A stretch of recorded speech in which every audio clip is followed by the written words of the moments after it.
इस वक्त रॉकी और ऋषभ स्टडी रूम में थे। रॉकी बहुत सीरियस था।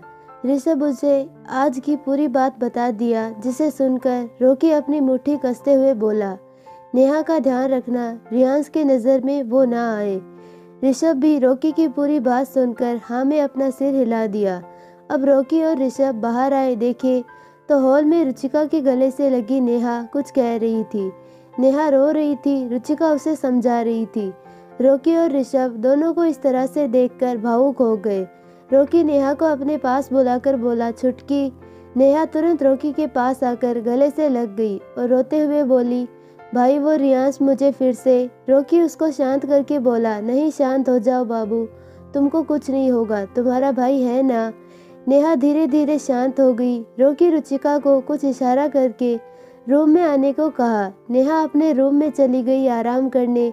ऋषभ कुछ सोचता हुआ अपने रूम में चला गया। माहिर और कोयल घर पर नहीं थे, दोनों घूमने गए थे। कुछ देर बाद रॉकी के रूम में रुचिका आकर देखी तो रॉकी बालकनी में खड़ा था।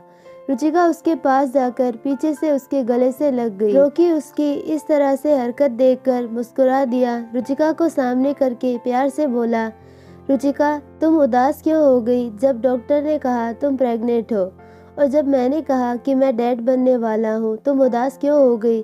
क्या ये बच्चा, वो रुचिका के पेट पर इशारा करके कहा, तुम इसको रखना नहीं चाहती? ये सब बोलते हुए रॉकी बहुत उदास हो गया था। तभी रुचिका, जो ये बात ध्यान से सुन रही थी, तुरंत रॉकी के गले से लग गई और बोली, नहीं रॉकी, मैं चाहती हूँ मैं एक बच्चे की माँ बनूं, लेकिन वो बच्चा आपका और मेरा हो। लेकिन ये रुचिका ये सब कहते हुए अपना चेहरा उसके सीने में छुपा ली। रॉकी उसका चेहरा अपने हाथों में लेकर कहा, क्या कहना चाहती हो कि ये बच्चा हमारा नहीं है? रुचिका उससे नजरें नहीं मिला पा रही थी। रॉकी, वो उस रात मेरे साथ जिसने बिताया, ये बच्चा उसका है। ये सब बोलते हुए वो बहुत रो रही थी। रॉकी उसकी बात सुनकर बोला, तो तुम रो क्यों रही हो जान? रुचिका बोली, क्योंकि उस दिन मैं किसी और के साथ थी पूरी रात, मुझे कुछ भी याद नहीं। रॉकी उसकी बात सुनकर हल्का सा मुस्कुरा दिया और कहा, बस इतनी सी बात है। अगर मैं कहूँ कि ये बच्चा हमारा है, उस रात मैं तुम्हारे साथ था, उस रात मैं और तुम एक साथ थे, तब भी हमारे बच्चे को नहीं रखोगी? उसकी बात सुनकर रुचिका एकटक उसको देखती रह गई। क्या उसकी आवाज़ नहीं निकल रही थी। वो गुस्से में रॉकी को देखकर बोली, आप क्या कह रहे हैं? उस रात आप मेरे साथ थे। रॉकी उसको देखकर मुस्कुरा दिया और बोला, हाँ जान। रुचिका गुस्से में उसे देखते हुए उसका हाथ अपने ऊपर से झटक दी और बोली, आप मेरे पास मत आना, आपने मेरे साथ ये सब किया, मेरे नशे में होने का फ़ायदा उठाया, आपसे मुझे बात नहीं करनी, चले जाइए। रॉकी उसकी बात सुनकर बोला, क्या कह रही हो रुचिका, तुम मुझे खुद से दूर कर रही हो। रुचिका उसे घूर के देखी और फिर उसके हाथ से अपना हाथ छुड़ाकर दूर कर दी और उसकी आंखों में आंसू भर आए। वो रॉकी को देखकर बोली, आप इस रूम से बाहर जा रहे हैं या फिर मैं यहाँ से चली जाऊँ? रॉकी उसकी बात सुनकर थोड़ी देर उसे देखता रहा। उसकी आंखों में आंसू देखकर उसको तकलीफ हो रही थी। वो एक बार उसको देखा और फिर रूम से बाहर आ गया। उसे समझ नहीं आ रहा था कि अब उसे क्या करना चाहिए। क्या रुचिका उसे माफ़ कर देगी क्योंकि उसकी गलती थी? लेकिन उसे रुचिका को सच बता देना चाहिए था, लेकिन उसकी हिम्मत नहीं हो रही थी। लेकिन आज वो रुचिका को रोता देख सब बता दिया। वो चुपचाप स्टडी रूम में चला गया और चेयर पर बैठकर अपनी आंखें बंद कर लिया। फ्लैशबैक, उसे वो दिन याद आया जब वो सुना कि रुचिका ने ड्रिंक कर लिया है। वो लगभग भागते हुए सनराइज होटल पहुंचा। वो जल्दबाजी में रूम बुक करके अपने पर्सनल बॉडीगार्ड से कहा था, रुचिका को वहीं छोड़ दो। लेकिन रुचिका को बहुत ज़्यादा नशा होने लगा था। वो अपने आपे में नहीं थी। वो बॉडीगार्ड के बताए रूम से बाहर निकलकर जाने लगी थी, तभी रॉकी वहां पहुंच गया था। वो रुचिका को देखकर रिलैक्स हुआ, क्योंकि रुचिका की जो हालत होती जा रही थी, वो किसी के भी साथ इंटीमेट हो जाती और उसे पता भी नहीं चलता। रॉकी उसे जल्दी से रूम में ले गया और फिर उसे शांत रहने को बोल रहा था, लेकिन रुचिका को खुद नहीं पता था वो क्या किए जा रही थी। वो रॉकी के पेट पर बैठकर उसके सीने को अपने दांतों से काट रही थी। रॉकी उसकी हालत देखकर उसे बाथरूम में ले गया और शावर के नीचे करके शावर चालू कर दिया, लेकिन फिर भी रुचिका की बॉडी आग की तरह दहक रही थी। उसे ड्रग का हैवी डोज दिया गया था जो सैम ने दिया था, लेकिन ये बात रॉकी को पता नहीं थी। लेकिन रुचिका की हालत देखकर वो समझ गया था कि उसे ड्रग दिया गया था। कुछ देर बाद रॉकी रुचिका को तौलिए में लेकर बाथरूम से बाहर आया और बेड पर लेटा दिया। रुचिका अभी भी अधखुली आंखों से रॉकी को देख रही थी और उसे अपने पास से सुला रही थी। रॉकी रुचिका को किस करके शांत करा रहा था, लेकिन रुचिका उसके पूरे शरीर को काट रही थी। निशान भी दे दिया था। जब रॉकी से बर्दाश्त नहीं हुआ तो वो रुचिका को प्यार करने लगा था। दोनों पूरी रात एक दूसरे की बाहों में प्यार करते रहे। रॉकी रुचिका के सो जाने के बाद उसे अपनी बाहों में भर लिया और बोला, अगर मैं आज नहीं आता तो क्या होता जान, लेकिन मैं तुमको कुछ नहीं होने दूंगा, कभी नहीं, कभी भी नहीं। रॉकी बहुत डर गया था। आज रुचिका की जो हालत हो गई थी उसे देखकर वो बहुत घबरा गया था, लेकिन अब रुचिका उसकी बाहों में सुकून की नींद ले रही थी। रॉकी मुस्कुराते हुए उसको किस कर लिया और खुद से बोला, रुचिका, सुबह तुम मुझे अपने पास देखोगी तो मुझसे नफरत करोगी। वो सुबह होते ही जल्दी से अपने कपड़े पहने और फिर एक बार रुचिका के मासूम चेहरे को प्यार से देखा और उसके माथे को चूमकर वहां से बाहर निकल गया। बाहर उसके बताए अनुसार उसका बॉडीगार्ड पहले से ही लड़की के कपड़े लिए खड़ा था। वो रुचिका के पास रखकर रूम बंद करके बाहर निकल गया। प्रेजेंट में इतना सब सोचने के बाद रॉकी उठा और फिर स्टडी रूम से बाहर निकल गया। उसे अच्छा नहीं लग रहा था। जो डर था वही हो गया था। उसकी रुचिका उसे नफरत करने लगी, जो रॉकी कभी नहीं चाहता था। वो डैड बनने वाला है सुनकर बहुत खुश था, लेकिन अब रुचिका की बेरुखी उसे परेशान कर दी थी। रॉकी कार लेकर तेजी से बाहर निकल गया। कुछ दूर पर जाकर वो कार रोक दिया और बाहर आ गया और तेज से चिल्लाकर वहीं घुटने पर बैठ गया। बाहर बारिश बहुत तेज हो रही थी, जिससे रॉकी के दर्द का उसे भी आभास हो। वो जमीन से उठकर कार की बोनेट पर बैठ गया और आसमान की तरफ अपना चेहरा करके आंखें बंद कर लिया। बारिश का पानी बूंद बूंद करके उसके चेहरे पर गिर रहा था, जैसे उसके उदासी चेहरे को शांत कर रहा हो। लेकिन उसे कहाँ पता था रॉकी आज ज़्यादा परेशान था। उसे बहुत तकलीफ हो रही थी। दर्द के साथ उसे गुस्सा भी बहुत आ रहा था। जिस बात का उसे डर था वही हुआ। उसकी रुचिका, जिसको वो अपनी जान से भी ज़्यादा चाहता था, आज वो उस पर इल्ज़ाम लगा रही थी। वो कह रही थी कि उसका फ़ायदा उठाया। रॉकी, जो रुचिका की जान बचाने के लिए उससे बिना पूछे वो सब कर लिया जो वो रुचिका के नशे में कभी करना नहीं चाहता था, लेकिन वो सिर्फ उसकी जान बचाने के लिए किया। ये तक नहीं सोचा कि रुचिका उससे नफरत करने लगेगी। उस दिन वो मजबूर था, ये सब करना पड़ा। आज उसकी रुचिका उसे ब्लेम कर रही थी। बहुत देर तक रॉकी वहीं बैठा रहा और सोचता रहा उस रात के बारे में। सोचता रहा जिस रात दोनों फिर से एक हुए थे। रुचिका उसे खुद प्यार कर रही थी। नशे में ही वो खुद रॉकी को अपने पास बुला रही थी। कुछ देर सोचने के बाद रॉकी उठा और तेजी से अपने दूसरे वाले घर चला गया, जहाँ वो ज़्यादा तकलीफ में जाया करता था, जहाँ वो खुलकर रो लिया करता था, अपना दर्द भी बाहर कर लिया करता था, जहाँ कोई उसको जज करने वाला भी नहीं था। वो अपने माँ डैड के फोटो के सामने ज़मीन पर बैठकर रोने लगा। कुछ ही देर हुआ था कि तभी उसे एक मैसेज आया। वो जब उस मैसेज को देखा तो उसकी आंखें गुस्से से लाल हो गई। वो तुरंत ऋषभ को कॉल किया और ऑस्ट्रेलिया के लिए जेट तैयार करने को कहा। ऋषभ उसकी बात सुनकर समझ गया कुछ तो ज़रूरी बात हुई है। वो बिना किसी से कुछ कहे रॉकी का जेट रेडी किया। कुछ ही देर बाद रॉकी वहां से तैयार होकर आया और जेट में बैठकर ऑस्ट्रेलिया के लिए निकल गया। उसके साथ ऋषभ था। दोनों कुछ गार्ड के साथ निकल। इधर रुचिका को कुछ भी पता नहीं था। वो तो बस बालकनी में बैठे अभी कुछ सोच रही थी। उसकी आंखों में बेतहाशा आंसू निकल रहे थे। वो खुद से बोल रही थी, रॉकी, आपने मेरे साथ फिर से वही किया जो पहले मेरे साथ करते थे, सिर्फ अपनी मनमानी, मेरी कोई परवाह नहीं है। थोड़ी देर बाद रुचिका वहां से उठकर अपने बेड पर आई और सो गई। उसे कुछ भी पता नहीं था। नेहा अपने रूम में बैठी थी। उसे पता नहीं था कि ऋषभ इस वक्त घर पर नहीं है। वो कुछ सोचकर उसके रूम में गई, लेकिन वहाँ ऋषभ नहीं था। उसे वहाँ ना पाकर वो थोड़ा परेशान हो गई। उसको कॉल करने लगी, लेकिन ऋषभ इस वक्त रॉकी के साथ था, जिससे कॉल नहीं ले पाया। नेहा चुपचाप अपने रूम में बैठी उसका इंतजार करने लगी। उसका मन उदास था, लेकिन वो कर भी क्या सकती थी, सिर्फ उसके जवाब का इंतज़ार के अलावा। इधर माहिर और कोयल आज के दिन दूसरे वाले बंगले में रुकने वाले थे, जो माहिर अपने लिए लिया था, जो शहर से बहुत दूर। माहिर और बंगले में बैठे थे। आज कोयल माहिर के लिए खाना बना रही थी। वैसे तो कोयल खाना अच्छा बनाती थी, लेकिन माहिर को तीखा बिल्कुल नहीं खाना था, इसीलिए वो उसके हिसाब से खाना बना रही थी।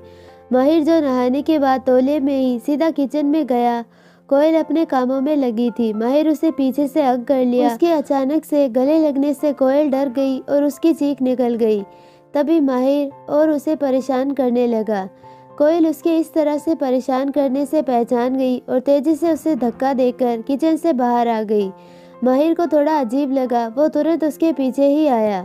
कोयल हॉल में सोफे पर बैठ गई। माहिर उसके सामने खड़ा हो गया और उसको देखते हुए कोयल के पास बैठ गया। कोयल अभी भी उसे नहीं देख रही थी। माहिर उसकी नाराज़गी समझ रहा था, क्योंकि वो उसे डरा जो दिया था। माहिर उसके गुस्से वाले चेहरे को देखकर बोला, अच्छा तो मेरी जान मुझसे नाराज़ हो गई।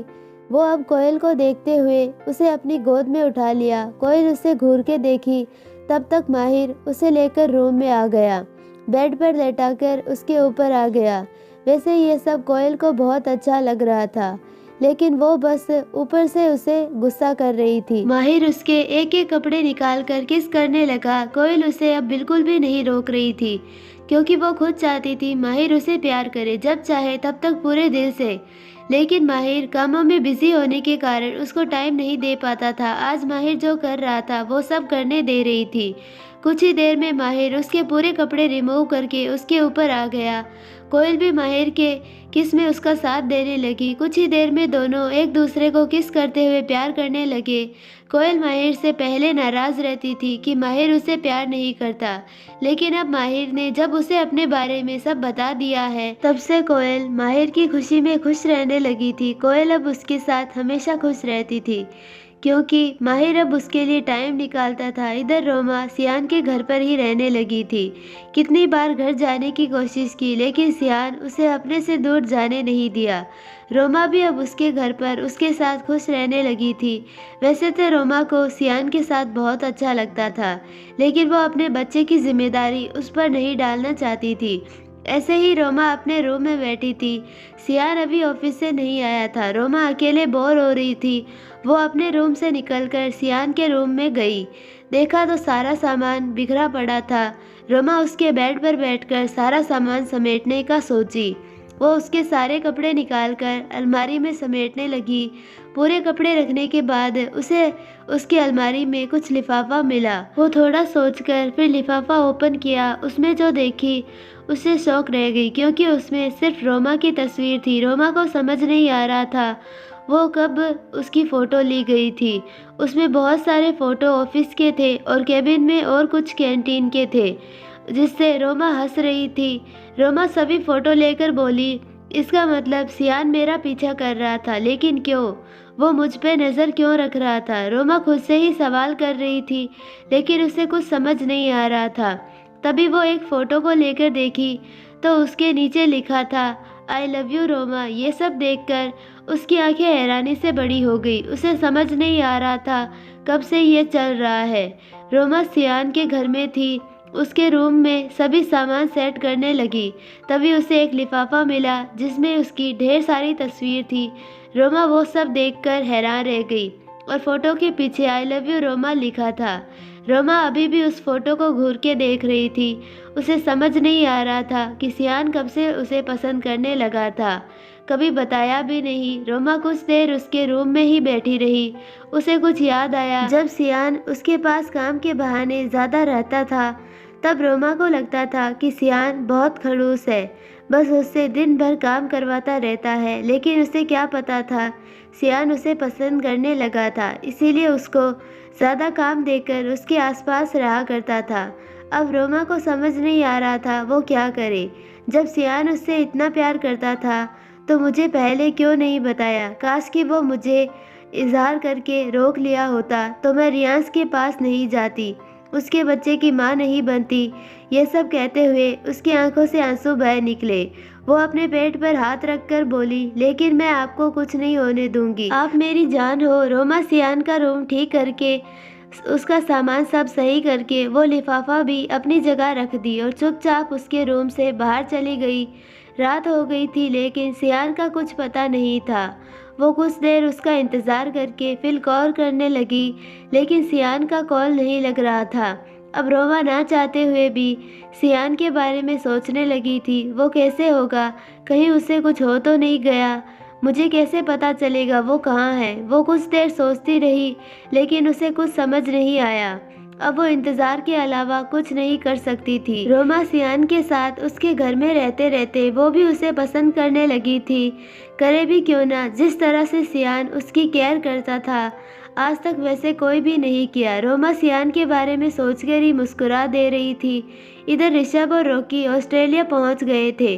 जतिन और उसके गार्ड उसे लेने आए थे। रॉकी अपनी कार में बैठकर सीधे वेला ही गया था। वहां वो जैसे ही पहुंचा तो देखा मिशा उसका इंतजार कर रही थी। रॉकी को देखकर तुरंत दौड़कर उसके गले से लग गई। मिशा को वहां देखकर चौंक गया रॉकी और बोला, तुम यहाँ कैसे, जबकि मैंने तो तुमको बताया भी नहीं था कि मैं यहाँ आ रहा हूँ। मिशा उसकी बात सुनकर बोली, तुम नहीं बताओगे तो क्या हुआ, मुझे पता है आज तुम्हारी मीटिंग है आर्यन खन्ना के साथ, तो जाहिर सी बात है तुम आओगे, और जब तुम आ रहे हो तो अपने विला तो आओगे ही ना, इसीलिए मैंने सोचा तुमको सरप्राइज दूं। रॉकी उसकी बात सुनकर हल्का सा मुस्कुरा दिया और उसको हॉल में बैठने को बोल रूम में चला गया। वहां जाकर वो सीधे बाथरूम में गया और शावर चालू करके नहाने लगा। इस वक्त वो रुचिका को ही याद कर रहा था। उसकी इस तरह से बेरुखी उसे बहुत तकलीफ दे रही थी। रॉकी रुचिका को बहुत प्यार करने लगा था। अब जब रुचिका उसे दूर रहने को बोली तो वो मान गया, लेकिन उसका दिल तड़प रहा था रुचिका को देखने के लिए। कुछ देर तक वो शावर लेते रहा, फिर बाहर आ गया। तैयार होकर रूम से बाहर निकला। मिशा उसका हॉल में बैठकर इंतजार कर रही थी। रॉकी के साथ उसकी कार में मीटिंग वाली जगह जाने लगी। रॉकी की मीटिंग आर्यन खन्ना के साथ थी। वो भी ऑस्ट्रेलिया का अच्छा बिजनेसमैन था जो रॉकी के साथ काम करना चाहता था। रॉकी भी उसके साथ काम करने के लिए इसीलिए राजी हुआ क्योंकि आर्यन रियांस के खिलाफ था। वो रॉकी का साथ देना चाहता था। आर्यन 25 ईयर का 5.9 हाइट का एक अच्छा इंसान था, बस लड़कियों से दूरी बनाकर रखता था। ऐसा नहीं था कि वो गे था, इसीलिए लड़कियों से दूरी बनाकर रखता था, क्योंकि उसे एलर्जी थी लड़कियों की स्मेल से। उसे तलाश थी उस लड़की की जो उसके साथ रहे तो उसकी तबीयत खराब ना हो, लेकिन अब तक उसे वैसी लड़की नहीं मिली, इसीलिए वो लड़कियों से दूरी ही रहने लगा था। इधर रुचिका के रूम में जब उसकी नींद खुली तो शाम हो चुकी थी। वो रूम से फ्रेश होकर बाहर आई, देखी तो हॉल में सिर्फ नेहा बैठी थी। वो मोबाइल में गेम खेल रही थी। रुचिका उसको देख के बोली, नेहा तुम अकेली हो, बाकी लोग कहाँ हैं? नेहा बोली, माहिर भाई और कोयल साथ में अपने बंगले पर हैं और बाकी का पता नहीं। रुचिका उसकी बात सुनकर उदास हो गई और खुद से बोली, क्या रॉकी घर नहीं आए थे? वो हॉल में सोफे पर बैठ गई, लेकिन उसका मन नहीं लग रहा था। देखते देखते काफ़ी रात हो गई, लेकिन किसी का कुछ पता नहीं था। रात के 10 बजे ऋषभ का कॉल आया नेहा के पास। वो ऋषभ का कॉल देखकर मुस्कुरा उठी और उठाकर बोली, कहाँ हो तुम? ऋषभ उसकी बात सुनकर बोला, मैडम मैं बॉस को लेकर ऑस्ट्रेलिया आया हूँ, बहुत जल्दी में बॉस मुझे लेकर यहाँ आ गए, मैं बता भी नहीं पाया, सॉरी। नेहा बोली, अच्छा कोई बात नहीं। नेहा कुछ देर उससे बातें की, फिर कॉल रख दी। उसके बाद रुचिका के पास आकर बोली, भाभी भाई ऑस्ट्रेलिया गए हैं, जल्दी में थे इसीलिए बता नहीं पाए। रुचिका उसकी बात सुनकर बोली, क्या ऑस्ट्रेलिया? रुचिका सोफे पर बैठी सोचती रही, मैंने उनको दूर जाने को कहा इसीलिए वो मुझसे इतना दूर चले गए। अब रुचिका गुमसुम थी, पता नहीं क्यों उसे रॉकी की बातों में सच्चाई नजर आ रही थी। वो जो बोल रहा था, रुचिका मेरी जान, मैंने कुछ भी जानबूझकर नहीं किया, सिर्फ तुम्हारी जान बचाने के लिए किया, क्योंकि तुम ड्रग्स के हावी डोज की दवाई की वजह से तड़प रही थी, इसीलिए मुझे तुम्हारे साथ इंटीमेट होना पड़ा। मैं तुम्हारे नशे में होने का फ़ायदा नहीं उठाया। जान, मुझे माफ़ कर दो प्लीज़, लेकिन खुद से दूर मत करो। इस बार मैं तुमसे दूर नहीं होना चाहता। मैंने तुम्हारा बहुत इंतज़ार किया है, अब मैं तुमको कभी दूर नहीं करना चाहता। रुचिका वो सब याद करके एक बार फिर से उदास हो गई। तभी मेड खाना लेकर आई। दोनों ने खाना खाया, फिर अपने अपने रूम में चली गई। रुचिका अपने रूम में बालकनी में खड़ी थी और रॉकी को याद कर रही थी। उसे समझ नहीं आ रहा था वो क्या करे कि सब ठीक हो जाए। वो अपने पेट पर हाथ रखकर बोली, बेबी, तुम मेरे और रॉकी की प्यार की निशानी हो। भले ही हमारी मर्जी से नहीं आए, लेकिन मुझे इस दिन का इंतज़ार था कि मैं सिर्फ रॉकी के बच्चे की माँ बनूं। कुछ देर वो वहीं बालकनी में खड़ी रही, फिर झूले पर लेट गई। उसे बस किसी भी तरह से रॉकी को देखना था और उससे बात करनी थी, लेकिन ये पॉसिबल नहीं था क्योंकि रॉकी कई दिन के लिए गया था। रोमा हॉल में बैठी थी कि तभी उसका मोबाइल बजा। वो जल्दी से उठाई। उधर से हिमांशु बोला, सियान को गोली लगी है, तुम हॉस्पिटल आ जाओ क्योंकि वो बेहोशी में भी तुम्हारा नाम ले रहा है। रोमा जैसे ही सुनी, उसके हाथ से मोबाइल छूटकर गिर गया और वो अपने बच्चे की परवाह किए बिना तेजी से बाहर भागी। वो जल्दी से घर से निकलकर ऑटो लेकर हॉस्पिटल पहुंची। वो तुरंत हॉस्पिटल के अंदर भागकर गई और वहां देखी तो हिमांशु बाहर सोफे पर बैठा था। अंदर ऑपरेशन हो रहा था। रोमा हिमांशु को देखकर बोली, सर, सियान को क्या हुआ? हिमांशु उसको देखकर बोला, वो हम दोनों ऑफिस से आ रहे थे। रास्ते में रियांश के आदमी हमला कर दिए जिससे सियान घायल हो गया। उसे बहुत चोट आई है, उसके सर में ज़्यादा चोट है, उसके हाथ में गोली लगी है। रोमा चुपचाप सुन रही थी, फिर वहीं बैठ गई। उसे सियान की फिक्र थी। आखिर सियान उसका बहुत ज़्यादा ध्यान रखता था। रोमा बार बार ओटी की तरफ देख रही थी। उसकी बेचैनी ही बता रही थी कि उसे सियान की कितनी फिक्र थी। ये सब हिमांशु बैठे हुए कब से नोटिस कर रहा था, लेकिन कुछ नहीं कहा। वैसे तो हिमांशु को भी काफ़ी चोट आई थी, लेकिन वो इस वक्त सिर्फ सियान के बारे में सोच रहा था क्योंकि सियान उसके साथ काफ़ी टाइम से काम करता था। हिमांशु का सबसे वफादार आदमी था। वहीं कुछ घंटे में डॉक्टर ओटी से बाहर आए। हिमांशु और रोमा डॉक्टर से सियान के बारे में पूछा। डॉक्टर हिमांशु से कहा, सर, वो अब खतरे से बाहर है, लेकिन सर में ज़्यादा चोट की वजह से थोड़ा प्रॉब्लम हो सकती है। जैसे उनके सर में ज़्यादा गहरा चोट है, जिससे ये कह पाना मुश्किल है कि वो अपनी पिछली यादें शायद भूल जाएंगे या फिर याद रहेगा, ये कहना थोड़ा मुश्किल है। वैसे मैंने ऑपरेशन कर दिया है, खतरे वाली कोई बात नहीं है। बाकी आप लोग उनका ध्यान रखिए, उनको इस वक्त ज़्यादा केयर की ज़रूरत है। डॉक्टर बोलकर जा चुके थे, लेकिन रोमा चुपचाप ओटी के दरवाजे को निहार रही थी। हिमांशु रोमा को सोफे पर बैठने को कहा क्योंकि प्रेगनेंसी में ज़्यादा देर खड़े रहना नहीं था उसे। रोमा हिमांशु की बात सुनकर बोली, नो थैंक्स सर। हिमांशु उसकी बात सुनकर कुछ नहीं बोला। धीरे से उसके करीब आकर उसके कंधे पर हाथ रख दिया और बोला, वो ठीक हो जाएगा, तुम अपना और अपने बच्चे का ध्यान रखो। रोमा हिमांशु की तरफ देखी और उसके सीने से जा लगी। बॉस, वो सियान। हिमांशु उसे शांत कर रहा था और बोला, रोमा, वो ठीक है। हिमांशु रोमा को पास में सोफे पर बैठाया और बोला, तुम थोड़ा रेस्ट करो, मैं अभी डॉक्टर से पूछ कर आता हूँ, उसे कब तक होश आएगा। रोमा शांत होकर बैठ गई। हिमांशु वहाँ से सीधे डॉक्टर के कैबिन में चला गया। कुछ देर बात करने पर उसे पता चला कि सियान शायद अपनी मेमोरी खो दे क्योंकि चोट बहुत गहरी है। हिमांशु उसकी बात सुनकर कुछ नहीं बोला। बाहर आकर देखा तो रोमा अभी भी ओटी के बाहर खड़ी उधर ही देख रही थी। हिमांशु रोमा की बेकरारी देखकर खुद से बोला, जब इंसान को एक दूसरे से प्यार होता है तो उसकी निगाहें सिर्फ उसे ही ढूंढती है, जैसे मेरी निगाहें हर वक्त रुचिका को ढूंढती है, लेकिन रुचिका कभी नहीं दिखती। रुचिका के बारे में सोचकर हिमांशु की आंखों से एक बूंद आंसू निकलकर गाल पर आ जाते हैं। हिमांशु तुरंत अपने चेहरे पर से आंसू साफ करके खुद को संभालकर रोमा के पास आ जाता है और रोमा से कहता है, थोड़ी देर में डॉक्टर सियान को नॉर्मल वार्ड में शिफ्ट करेंगे, तब तुम जाकर उनसे मिल लेना। हिमांशु को ऑफिस का कुछ ज़रूरी काम था जिससे उसे जाना पड़ता है। रोमा वहीं रुकती है सियान का ध्यान रखने को। इधर रुचिका की तबीयत कुछ ठीक नहीं लग रही थी। उसके पेट में दर्द था। वो प्रेग्नेंट थी, इसीलिए कोई दवा भी नहीं ले सकती थी। इसीलिए वो रूम में इधर उधर घूम रही थी, लेकिन फिर भी उसे चैन नहीं था। जब उससे बर्दाश्त नहीं हुआ तो रॉकी को कॉल करने लगी, लेकिन उसका फ़ोन नहीं लगा।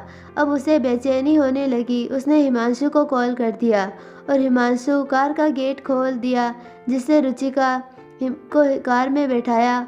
नेहा उसके पास बैठ गई। अब हिमांशु ड्राइविंग सीट पर बैठकर तेजी से कार लेकर चलाकर हॉस्पिटल निकल गया। इधर रॉकी मीटिंग में था। लगभग मीटिंग खत्म हो गई थी। उसका आज मन सुबह से ही बेचैन था। वो सुबह से ही कई बार रुचिका की कॉल का इंतज़ार कर रहा था, लेकिन रुचिका का कोई कॉल नहीं आया, जिससे वो मीटिंग में चला गया। लेकिन वहाँ भी उसका मन नहीं लग रहा था।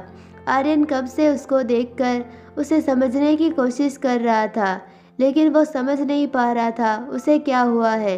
तभी रॉकी का मोबाइल बजा। वो तुरंत जतिन की तरफ देखा। जतिन उसका मोबाइल उसे देते हुए कहा, नेहा मैडम का कॉल है। रॉकी बेमन से कॉल उठाया, क्योंकि उसे लगा रुचिका अपना गुस्सा ख़त्म करके उसे माफ़ करने के लिए कॉल की होगी। लेकिन नेहा का कॉल देखकर कुछ नहीं कह सका। बेमन से कॉल उठाकर बोला, क्या हुआ? उधर से नेहा की घबराई हुई आवाज़ आई, भाई। वो भाभी। उसकी रोने वाली आवाज़ और रुचिका का नाम सुनकर रॉकी तेजी से बोला, क्या हुआ? रुचिका को बताओ। नेहा बोली, भाई, भाभी के पेट में दर्द है और हम उनको लेकर हॉस्पिटल जा रहे हैं। उनको बहुत प्रॉब्लम हो रही है, आप आ जाओ बस। रॉकी उसकी बात सुनकर बोला, मैं अभी आ रहा हूँ। उसे कुछ नहीं होगा, मैं अभी आ रहा हूँ। अब रॉकी 1 मिनट नहीं रुकना चाहता था। वो तुरंत उठा और सीधे ऑफिस से बाहर निकल गया। रुचिका हिमांशु की कार में दर्द से तड़प रही थी। उसके पेट में अचानक दर्द से वो परेशान हो गई थी। उसे अपनी फिक्र नहीं थी। उसे तो बस अपने बेबी का फिक्र था, जो उसका और रॉकी का था। वो भले ही रॉकी से नाराज़ थी, लेकिन वो अपने बच्चे को कुछ नहीं होने देना चाहती थी। वो धीरे धीरे बोल रही थी, प्लीज़ मेरे बच्चे को बचा लो। हिमांशु उसको दर्द में देखकर आंखों में आंसू आ गए थे। वो तेज़ी से कार ड्राइव करके हॉस्पिटल पहुंचा। वो बस अपने प्यार को इस दर्द से आराम दिलाना चाहता था। जितना तेज़ हो सका वो कार ड्राइव कर रहा था। कुछ देर बाद हिमांशु की कार हॉस्पिटल के सामने थी। वो जल्दी से कार से बाहर आया और रुचिका को अपनी गोद में लिया और हॉस्पिटल के अंदर भागते हुए गया। डॉक्टर को तेज़ी से बुलाया और रुचिका को स्ट्रेचर पर लेटाया और उससे बोला, प्लीज़ रुचिका को बचा लो। डॉक्टर उसको परेशान देखकर उसका हाथ अपने हाथों में लेकर बोले, मैं देखता हूँ, आप परेशान ना हो। रुचिका को वार्ड में शिफ्ट किया गया था। डॉक्टर अंदर चेक कर रहे थे। बाहर हिमांशु और नेहा बैठे थे। नेहा लगातार रो रही थी। हिमांशु भी खुद को रोक रहा था, लेकिन फिर भी उसकी आंखों से आंसू आए जा रहे थे। उसी हॉस्पिटल में सियान भी था। कुछ देर बाद रोमा बाहर आई तो हिमांशु को देखा और उसके बगल में नेहा बैठी रो रही थी। वो हिमांशु से कुछ पूछती कि तभी नर्स आई और रोमा से बोली, आपके साथ जो थे उनको होश आ गया है। रोमा कुछ पूछ नहीं सकी और तेजी से नर्स के साथ सियान के वार्ड में चली गई। हिमांशु भी सियान से मिलने रोमा के पीछे ही आया था। अंदर जाकर देखा तो सियान बेड पर लेटा हुआ देख रहा था। तभी रोमा जल्दी से उसके पास जाकर बेड पर बैठ गई और उसका हाथ पकड़े बोली, सियान अभी कैसे हो? रोमा के हाथों का स्पर्श पाकर सियान रोमा की तरफ देखा।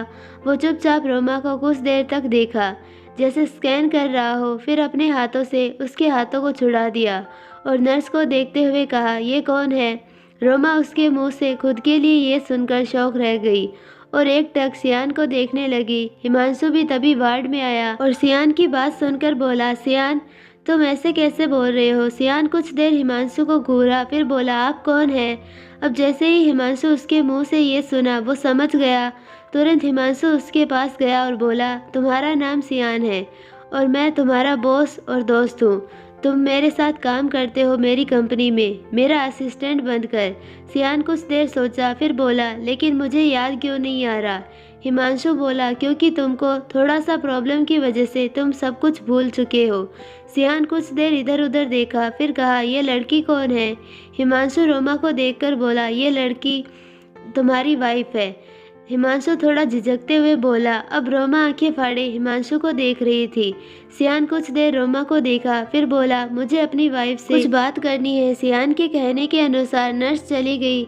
हिमांशु भी जाने लगा। रोमा हिमांशु को देखते हुए आंखों से इशारा की। हिमांशु उसे धीरे से बोला, मैं सब संभाल लूँगा, बस कुछ देर उससे बात करो और ज़्यादा उसे कुछ याद दिलाने की कोशिश मत करना, अभी उससे दिक्कत होगी। बाकी थोड़ी देर में आता हूँ। हिमांशु वहाँ से निकलकर तेज़ी से रुचिका के वार्ड में पहुँचा, जहाँ रुचिका बेहोश पड़ी थी। नेहा उसके पास बैठी थी। हिमांशु एकटक रुचिका को देख रहा था। रुचिका के आंसू उसके गाल पर सूख चुके थे, लेकिन फिर भी वो प्यारी लग रही थी।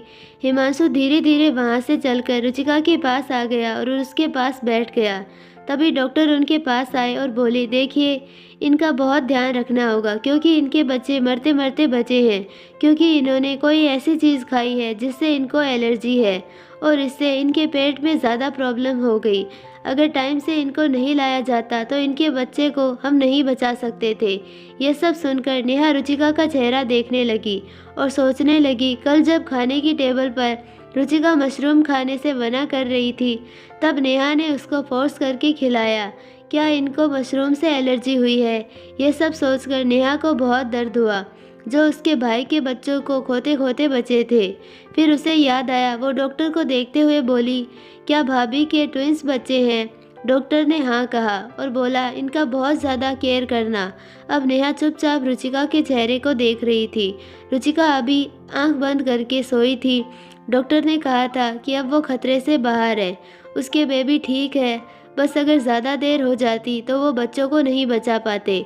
हिमांशु ये सब सुनकर मन में बोला, रुचिका, मैं तुमको कुछ नहीं होने दूंगा कभी भी। मुझे बहुत खुशी हुई कि तुम मुझे याद की। मैं तुम्हारे साथ एक साये की तरह रहना चाहता हूँ। भले ही तुम मुझसे प्यार नहीं करती, लेकिन मैं तो करता हूँ। यही सब सोचते हुए एकटक रुचिका के चेहरे को निहार रहा था। कुछ ही देर बाद रॉकी बाहर से लगभग भागते हुए रुचिका के वार्ड में आया। उसको इतना तेजी से दौड़ते देख ऋषभ भी उसके पीछे आया। रॉकी रुचिका के पास आकर उसके बगल में बैठ गया और उसके मुरझाए चेहरे को देखकर झट से उसके गले से लग गया। रुचिका अभी सोई थी। शायद दवा के असर से रॉकी की आंखों में आंसू आ रहे थे। वो कितना डर गया था, लेकिन जैसे ही डॉक्टर ने उसे बताया कि रुचिका और उसके दोनों बेबी अभी ठीक है, तब रॉकी को चैन मिला। रॉकी रुचिका को कभी खोना नहीं चाहता था, तो वही हिमांशु का भी वही हाल था। रॉकी को देखकर नेहा वार्ड से बाहर आ गई। रुचिका और रॉकी को कुछ देर अकेला छोड़ दिया गया। हिमांशु भी एक बार रुचिका के चेहरे को देखा और फिर एक बार रॉकी को, जो रुचिका को गले से लगाए लेटा था, वो भी बाहर चला गया। रॉकी बहुत देर तक रुचिका को अपने सीने से लगाकर रखा। उसे खुद पर गुस्सा आ रहा था, क्यों वो रुचिका के एक बार जाने के बोलने से चला गया। इधर सियान वाले वार्ड में रोमा को एकटक सियान देख रहा था। उसे कुछ भी याद नहीं आ रहा था। उसे जब पता चला रोमा उसकी वाइफ है, तो उसे पहले शौक लगा, लेकिन फिर वो सोचा हो सकता है रोमा को अपने पास बैठने का इशारा किया। रोमा थोड़ा झिझकते हुए बैठ गई। सियान बिना कुछ बोले झटके से उसके गले से लग गया। रोमा उसके इस अचानक से गले लगने से हैरान रह गई और उसे देखने लग गई, लेकिन सियान तो गले से लगाए बोला, रोमा, मुझे कुछ भी याद नहीं आ रहा, लेकिन मैं अपनी जिम्मेदारी से पीछे नहीं हट सकता। मैं तुमको तुम्हारा हक दूंगा। रोमा हक वाली बात सुनकर घबराकर बोली, हक? लेकिन कैसा हक? सियान बिना कुछ बोले अब उसको अपनी बाहों में लिए रहा। रोमा के मन में बहुत सवाल थे, तो वहीं सियान के मन में भी, लेकिन इस वक्त दोनों खामोश थे। आई होप आपको ये पार्ट पसंद आया होगा, और अगर पसंद आया है तो प्लीज़ वीडियो को लाइक, शेयर और चैनल को सब्सक्राइब ज़रूर कीजिए और बेल आइकन नोटिफिकेशन को ऑल पर सेलेक्ट कर दीजिए, ताकि हमारी सारी वीडियोस की नोटिफिकेशंस आपको मिलती रहे। धन्यवाद। मिलते हैं नेक्स्ट वीडियो में, तब तक के लिए बाय।